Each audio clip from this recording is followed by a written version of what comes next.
Bismillahirrahmanirrahim. Assalamualaikum warahmatullahi wabarakatuh. Waalaikumsalam warahmatullahi wabarakatuh. Alhamdulillah, terima kasih atas waktu yang telah diberikan pada kami pada kesempatan malam hari ini. Saya ingin menanyakan di sini tentang ibadah. Manakala saya pernah membaca ataupun mendengar, jika ibadah yang tahapan makrifat itu yang pernah saya baca, itu katanya kok ada lima golongan toh. Ya kan?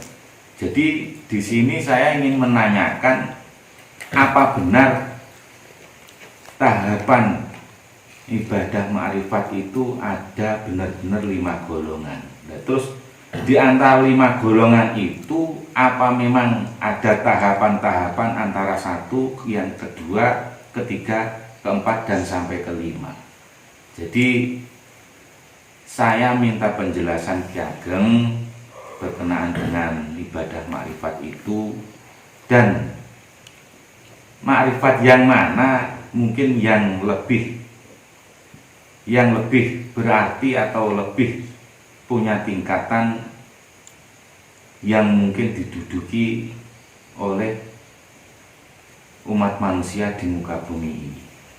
Tolong buat Ki Ageng dijelaskan yang sejelas-jelasnya biar kami tidak salah mengerti, atau untuk panduan kami dan mungkin buat pemirsa Dai Nusantara dimanapun berada. Dan sekian pertanyaan dari saya. Ada kurang lebihnya saya minta maaf kepada Ki Ageng. Waktu dan tempat kami persilahkan. Astagfirullahaladzim, astagfirullahaladzim, astagfirullahaladzim. Assalamualaikum warahmatullahi wabarakatuh. Waalaikumsalam. Ini sebelum saya menjelaskan tentang 5 golongan makrifat, mohon dipelajari, mohon dilihat atau mengerti apa artinya makrifat. Makrifat itu kita jangan main-main. Saya sudah makrifatullah, saya sudah dekat dengan Allah, saya sudah bertemu dengan Allah. Ini harus kita wujudkan. Di makrifat itu ada tingkatan, 3 tingkat. Masalah kedudukan makrifat itu ada 3. Kalau golongan makrifat itu ada 5. 5 golongan itu sama-sama mampu menguasai dunia seisinya, sama-sama mampu masuk dalam manusia,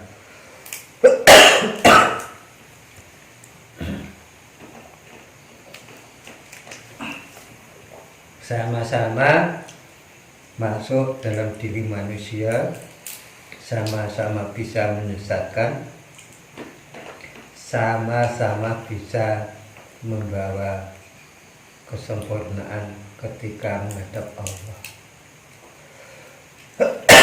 Ya Allah, maaf pemirsa, saya agak batuk karena amanah yang harus saya emban ini. Walaupun saya batuk, walaupun saya badan gak enak, tetap saya sampaikan demi umat Rasulullah itu di akhir zaman, agar berjalan pada porosnya, pada jalan yang sebenarnya, pada jalan-jalan yang diridhoi Allah. Terus terang saya sangat merintih, sangat menangis melihat umat Rasulullah seakhir zaman ini yang selalu mengaitkan dengan gini aja nggak apa-apa, gitu aja nggak apa-apa lah. Dengan kata-kata nggak apa-apa ini sebenarnya adalah kata-kata yang sensitif yang harus dibenahi dan yang harus disempurnakan sesuai jalur yang sebenarnya. Ini. Jadi kita berkata harus ada dasar yang kuat, apabila diamalkan harus terjadi. Nah, ini sebagai bukti kebenaran Islam. Apabila kita mengamalkan tidak terjadi, berarti sholat kita ini diambang kehancuran atau diambang kegelapan. Kenapa kok begitu ya? Sholat kita, zikir kita diambang kehancuran karena tidak ada fondasi di hati kita. Sesuatu yang tidak ada fondasi ibarat rumah. Rumah itu kalau tidak ada fondasi bagaimana menurut panjenengan? Nah, atau pripun? Runtuh ya. Buat bisa bertahan apa tidak? Tidak. Nah, jelas tidak bisa bertahan. Jadi kita ini kalau berthariqah itu harus pada fondasi yang kuat gitu. Kalau dalam kehidupan Rasulullah sendiri itu, kalau diikuti kehidupan Rasulullah itu, beliau tidak pernah ada kodam di sampingnya atau dalam tubuhnya, tidak pernah ada dan tidak pernah mau menyanjungnya atau menggunakannya. Dia tidak mau. Dia tetap bertauhid pada Allah sekuat-kuatnya agar tidak mendapat godaan dari jin, setan, iblis. Ini harus kita lakukan. Cara bertauhid itu sesuai yang pernah saya jabarkan di konten-konten yang lalu, mohon dipelajari. Dan saya ini hanya akan menerangkan tentang 5 golongan makrifat. 1.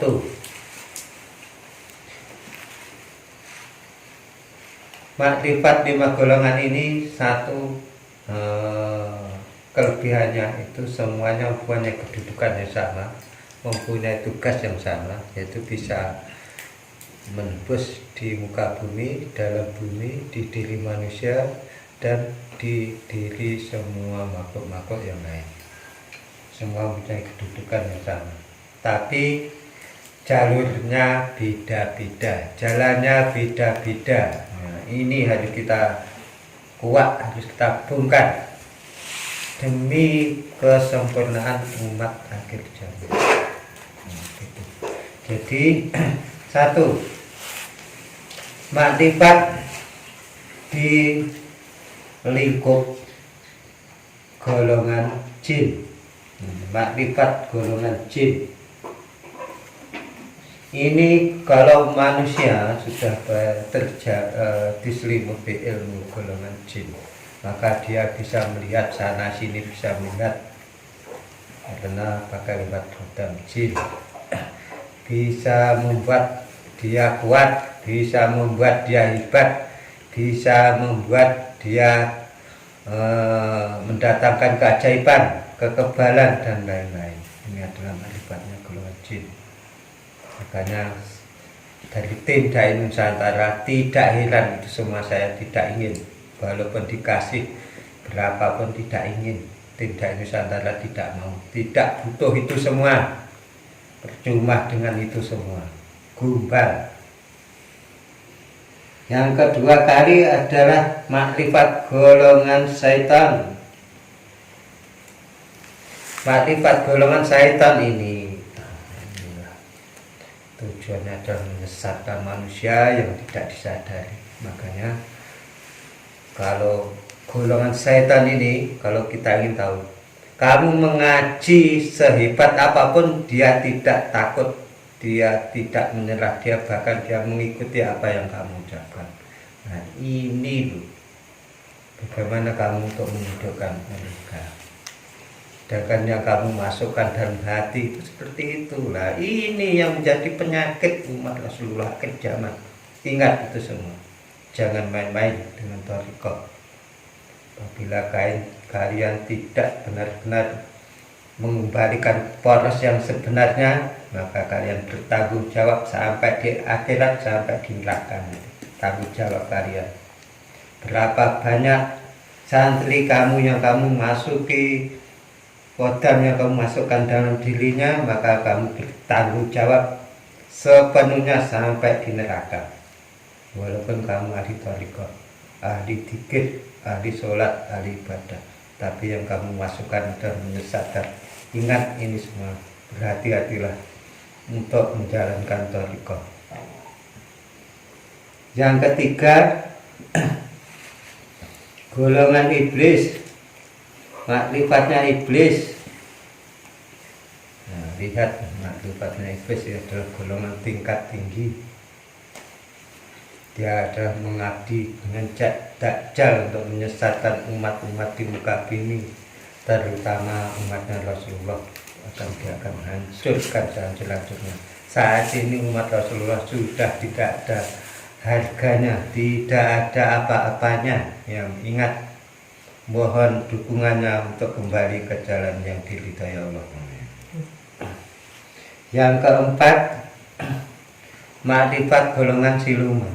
Nah, ini makrifat golongan siluman inilah dia bisa berubah menjadi apapun karena ilmuannya. Dulu memang siluman ini awalnya manusia menuntut ilmu yang tidak jelas, yang tidak benar, digunakan untuk kehebatan, kekuatan, keajaiban, dan kejahatan. Ini loh yang akan menjadi masalah. Sampai sekarang belum ada titik terang untuk merubah ini semua. Semua hati-hatilah. Ini adalah tanggung jawab orang-orang yang tidak jelas. Mohon kalian untuk kembali menuju jalan yang diridhai Allah, bukan jalan yang dimurkai Allah. Ini saya mohon, dan saya mohon, kembalilah ke jalan yang benar. Kalau tidak paham yang dimasukkan dalam jiwanya santri, itu kalau menyesatkan kalian bertanggung jawab sampai di akhirat. Kalau kalian punya santri 100, kamu dituntut 100 santri kamu untuk menuju ke neraka. Apa tanggung jawab kamu? Ini kalau nggak hati-hati, saya sangat kasihan pada umat-umat saat ini. Yang kelima adalah makrifat Nur Muhammad. Nur Muhammad ini saya sangat terharu dan sangat menangis demi umatnya akhir zaman yang sudah rapuh saat ini. Saya mohon kembalilah ke jalan yang diridhai Allah, dan saya mohon kalian kembali ke jalan yang benar, dan janganlah kalian menuju jalan kesesatan. Dan saya mohon, saat inilah saya sangat menangis melihat umat Rasulullah yang tidak ada harganya. Umat namanya itu bergotong royong semuanya, tapi hatinya seperti apa? Mohon seperti itu. Jangan merasa suci, jangan merasa sempurna bahwa kita ini bukan apa-apa. Kita ini siapa gitu loh, kita ini apa gitu. Kalau kita nggak segera kembali ke jalan yang diridhai Allah, maka kesesatan yang tidak ada habis-habisnya, sehingga Allah memunculkan adab yang di luar jangkauan manusia. Itulah saya mohon, sebelum terjadi kehancuran, saya mohon kembalilah ke jalan yang diridhai Allah. Makrifat Nur Muhammad ini kedudukannya saya mohon, makrifat ya, itu kedudukan dari Allah langsung. Allah menurunkan cahaya makrifat kepada Rasulullah. Dan cahaya makrifat Rasulullah turun ke umat yang dititis. Yang menitiskan Rasulullah ini siapa ya? Umat akhir zaman ini siapa yang dititisi? Saya tidak tahu.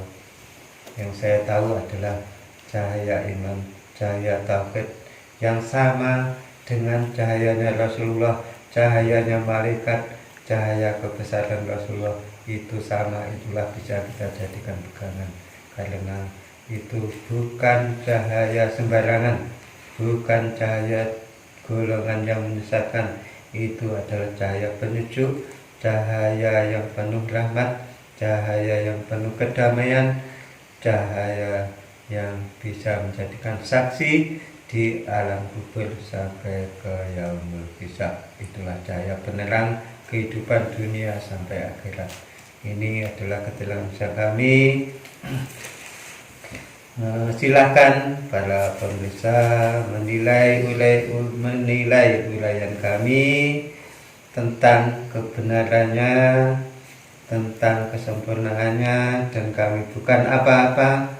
Kami manusia biasa yang tidak tahu apa-apa, hanya selalu memikirkan umat Rasulullah akhir zaman. Mohon kalian menyadari ini semua dan segeralah kembali ke jalan yang diridhoi. Dan tolong like, share, subscribe, dan komennya yang sopan. Anda sopan, kami segan, dan kami akan berdoa mudah-mudahan kebangkitan umat Rasulullah akhir zaman ini benar-benar terbukti dengan kemurnian Islam yang murni tanpa ada jalan-jalan yang salah. Saya mohon dukungannya agar kami bisa membuat konten-konten yang bermanfaat untuk umat Rasulullah akhir zaman. Sekian dari kami. Assalamualaikum warahmatullahi wabarakatuh. Hidup Dai Nusantara. Jaya, jaya, jaya. Atas semua pemaparan atau penjelasannya yang begitu jelas dan panjang lebar, semoga kita khususnya tim Dai Nusantara, umumnya pada pemirsa dimanapun Anda berada, semoga kita bisa mengambil makna yang telah diuraikan tadi, bisa kita terapkan dalam kehidupan ibadah kita, dan semoga kita bisa mendapatkan hidayah untuk beribadah yang benar dan berakhlak yang mulia, dan kita akan menjadi insan yang selamat dunia dan selamat di akhirat. Terima kasih, dan terima kasih saya ucapkan.